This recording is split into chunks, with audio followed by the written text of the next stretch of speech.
setelah usainya Perang Dunia I, kekhalifahan Utsmani berhasil diruntuhkan oleh sang pengkhianat negara, yaitu Mustafa Kemal. Ia menjadikan Turki sebagai negara sekuler modern yang diadaptasinya dari negara-negara Eropa.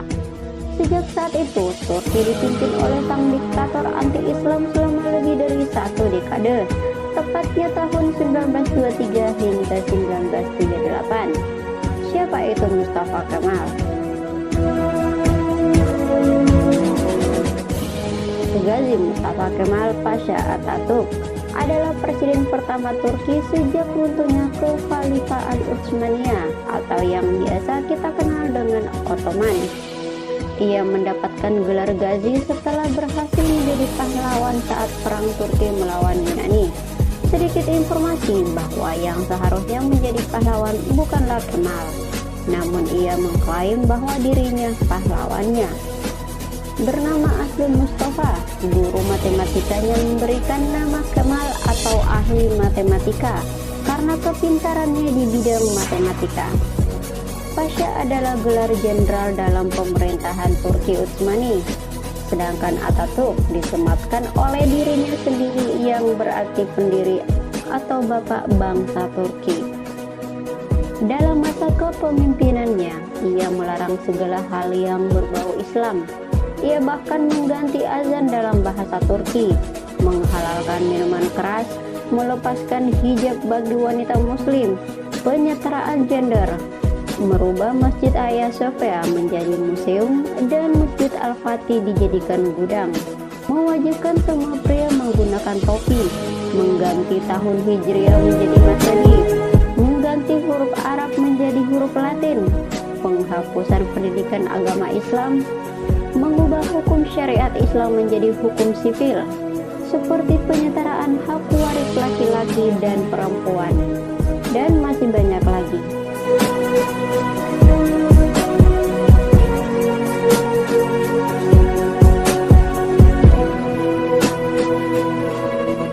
Saat menjadi presiden, Kemal menandatangani surat perjanjian dengan negara-negara di Eropa yang berisikan pemutusan Turki dari semua hal yang berhubungan dengan Islam, penghapusan khilafah Islamiyah untuk selama-lamanya, mengeluarkan khalifah dan para pendukungnya dari negeri Turki, serta mengambil harta mereka, mengadopsi undang-undang sipil sebagai pengganti undang-undang lama Turki.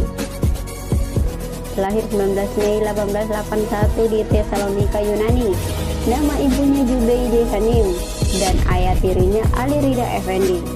Effendi adalah gelar bangsawan atau penghormatan bagi pria Turki Utsmani. Sosok ayah kandung Kemal tidak diketahui dan tidak berasal dari Turki, yang kemungkinan adalah Yahudi. Selain haus akan kekuasaan, dia sangat membenci Islam dan Nabi Muhammad SAW karena ia merasa iri dengan kepopuleran baginda Nabi Muhammad SAW. Ia bergabung dalam kelompok yang menentang pemerintahan Sultan Abdul Hamid karena ia menganggap Islam adalah sumber masalah.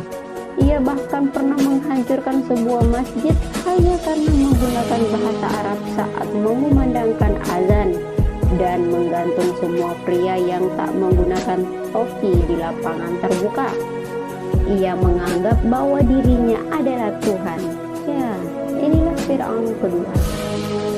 Di akhir hidupnya, sang diktator melewati sisa hidupnya dengan mengenaskan. Wajahnya pucat seperti tulang, gigi rontok, tubuhnya kurus kering dengan berat 48 kg.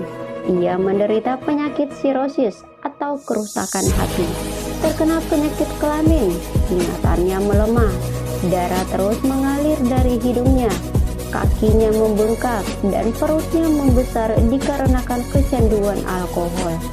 Saat dokter menusuk perutnya dengan jarum, keluarlah nanah yang berbau busuk. Ia selalu berteriak kesakitan hingga suaranya terdengar ke penjuru istana. Panas yang dirasakannya membuat ia tak bisa tidur. Saking panasnya, ia meminta dirinya dibawa ke tengah laut, namun suhu badannya tetap tinggi. Meskipun ia melewati sakaratul maut selama 80 hari, Ia berpesan untuk tidak menyelati jasadnya ketika mati. November 1938, Kemal menghembuskan nafas terakhirnya.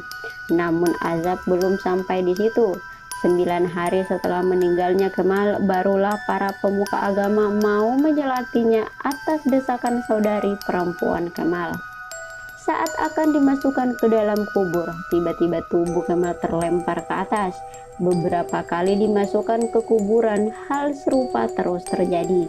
Seakan-akan bumi mengisyaratkan penolakannya terhadap tubuh Kemal. Dengan terpaksa, tubuhnya dikuburkan menggunakan bebatuan yang cukup berat. 15 tahun kemudian, tubuh Kemal kembali dikuburkan, namun bumi masih tetap saja menolak. Hingga akhirnya dibuatlah museum di kota Ankara, Istanbul untuk mengubur tubuh Kemal menggunakan batu marmer seberat 44 ton.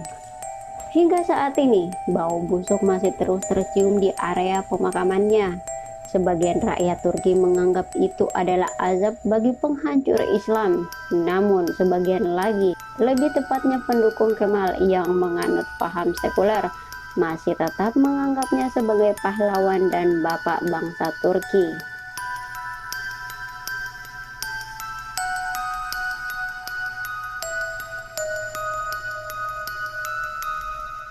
Mereka menganggap kematian Kemal hal yang wajar karena penyakit. Dengan begitu, ia tidak akan mendapatkan siksaan kubur lagi.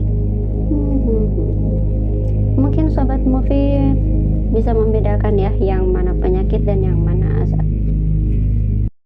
Tanrı uludur,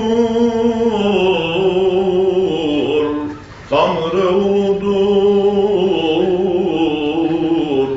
Tanrı